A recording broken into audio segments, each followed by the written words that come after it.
بسم اللہ الرحمن الرحیم۔ اگر کوئی مسلمان مومن شخص قرآن سنے لیکن قرآن اسے سمجھ میں نہ آتا ہو، لیکن اسے اتنا علم ہو کہ وہ قرآن سن رہا ہے، تو کیا اسے ثواب ملتا ہے؟ یا پھر ثواب صرف اسی کو ملتا ہے جو سنے بھی اور سمجھے بھی؟ قرآن کریم اور صحیح حدیث کی روشنی میں جاننے کے لیے ویڈیو کو مکمل ضرور دیکھیے گا۔ محترم ناظرین، پہلی بات تو یہ ہے کہ اللہ تعالیٰ نے قرآن کریم کو توجہ اور خاموشی کے ساتھ سننے کا عمومی حکم دیا ہے۔ اللہ تعالیٰ کا فرمان ہے، اور جب قرآن پڑھا جائے تو اسے غور سے سنو اور خاموش ہو جاؤ تاکہ تم پر رحم کیا جائے۔ شیخ سعدی رحمۃ اللہ علیہ کہتے ہیں، جو بھی قرآن مجید کی تلاوت سنے اس کے لیے یہ حکم عام ہے، یعنی اسے غور سے سننے اور خاموش ہو جانے کا حکم دیا گیا ہے۔ یہاں پر عربی الفاظ فاستمعوا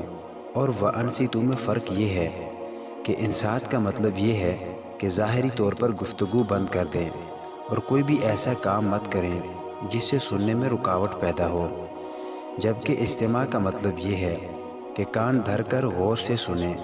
اپنے دل کو حاضر کریں اور جو بھی آیات سن رہا ہے ان پر غور و فکر کرے۔ تو جو شخص بھی ان دونوں کاموں کو قرآن کریم کی تلاوت کے دوران سر انجام دے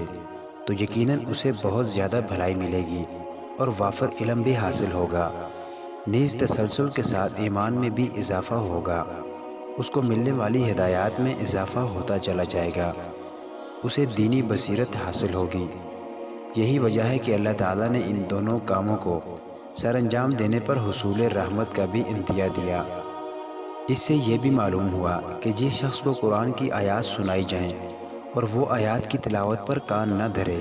اور نہ ہی خاموش ہو تو وہ حصول رحمت اور ڈھیروں بھلائی سے محروم ہے۔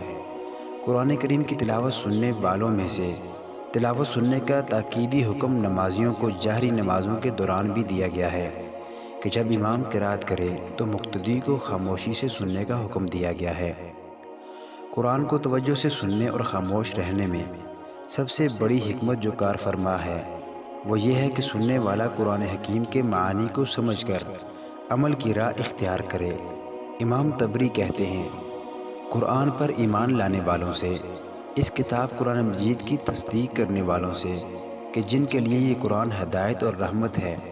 ان سے اللہ تعالیٰ فرماتا ہے کہ اے مومنو، جب قرآن تم پر تلاوت کیا جائے تو غور سے اس کو سنو، یعنی اپنے کانوں کو اس کی طرف لگا دو تاکہ اس کی آیات کو سمجھو اور اس کی نصیحتوں سے عبرت پکڑو، اور فرمایا خاموش ہو جاؤ تاکہ تم پر رحم کیا جائے، تاکہ تم عقل اور تدبر سے کام لے سکو، اور اس طرح شور و غل مت کرو کہ تم سمجھ ہی نہ سکو۔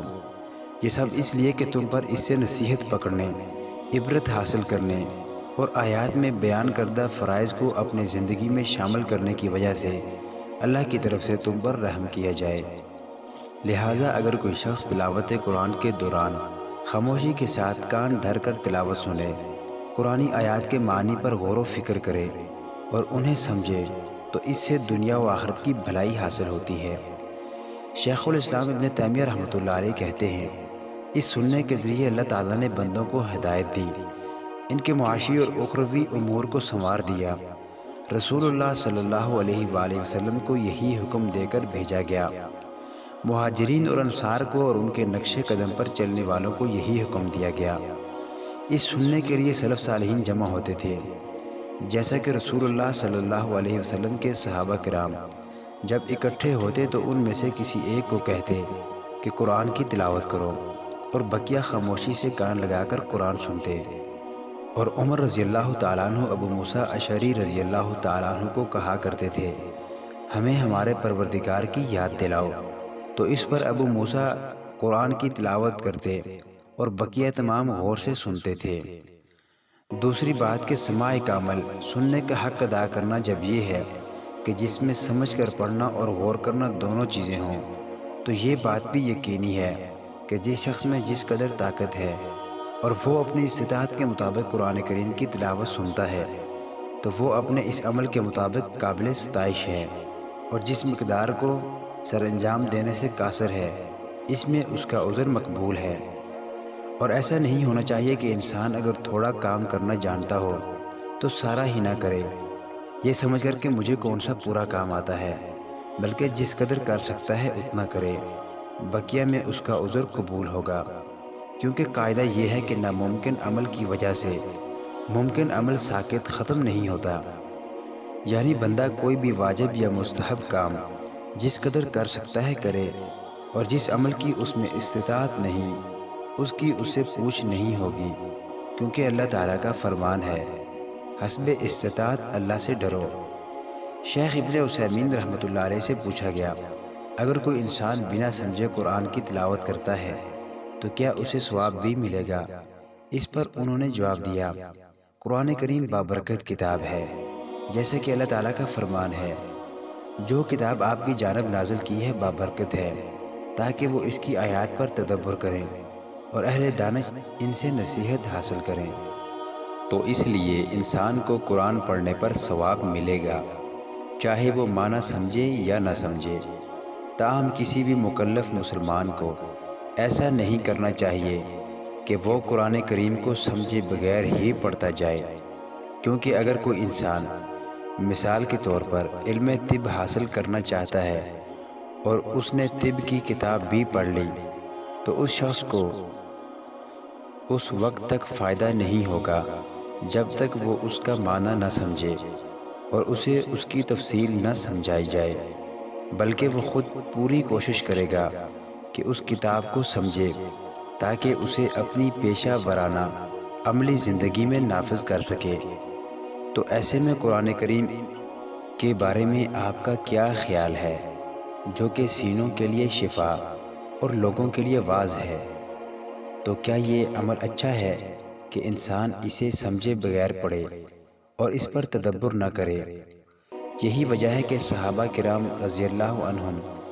10 آیتوں سے بھی آگے نہیں بڑھتے تھے جب تک ان تمام آیات کا علم حاصل نہ کر لیتے اور ان پر عمل نہ کر لیتے۔ اس طرح انہوں نے قرآن کریم کا علم اور عمل دونوں یکساں حاصل کیے۔ تو انسان کو قرآن کریم کی تلاوت پر ثواب ملتا ہے، چاہے وہ معنی سمجھے یا نہ سمجھے۔ تاہم قرآن کریم کا معنی سمجھنے کی پوری کوشش کرنی چاہیے۔ نیز قرآن کریم سمجھنے کے لیے علم اور دیانتداری رکھنے والے معتمد علماء کرام سے رجوع کرنا چاہیے۔ اگر کوئی عالم دین قرآن کریم سمجھانے کے لیے میسر نہ ہو تو معتمد تفسیر کی کتابوں کو پڑھے،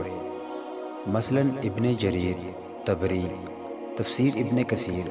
اور دیگر تفاسیر جن میں صحابہ اور تابعین سے منقول تفسیر ذکر کی گئی ہے۔ اللہ تعالی ہمیں قرآن مجید کو سمجھ کر پڑھنے کی توفیق عطا فرمائے، ہمیں زندگی کے ہر شعبے میں اس سے رہنمائی لینے کی توفیق عطا فرمائے، آمین ثم آمین۔ ناظرین، کومنٹ باکس میں اللہ تعالیٰ کے 99 ناموں میں سے کوئی ایک نام ضرور ٹائپ کریں۔ شکریہ۔